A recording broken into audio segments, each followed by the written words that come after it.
Praise the lord. అనేకమైన ఆపదలు మీ జీవితంలో పొంచి ఉన్నాయేమో ప్రియ దేవుని బిడ్డ.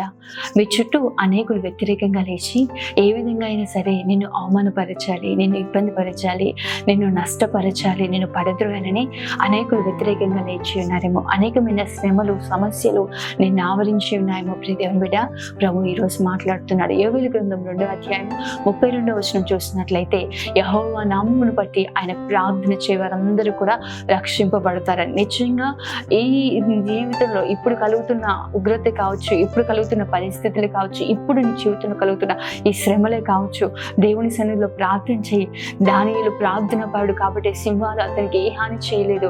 యెహోషాపాతు రాజు హిజ్కియా చేసిన ప్రార్థనలే శత్రువుల చేతుల నుంచి విడిపించాయి. అట్టి రీతిగానే ఈరోజు మనం ప్రార్థిస్తుండగా ఇప్పుడు కలుగుతున్న శ్రమలు మాత్రమే కాదు, కానీ దేవుని ఉగ్రత దినమున కూడా మనం రక్షణ పొందుకుంటాం. కాబట్టి దేవుని సన్నిధిలో ప్రార్థించండి. శోధనలో ప్రవేశించుకున్నట్లుగా మెలకుగా ఉండి ప్రార్థించండి. మీ ప్రార్థన మీకు రక్షణను కలుగజేస్తుంది. ఆమేన్. God bless you.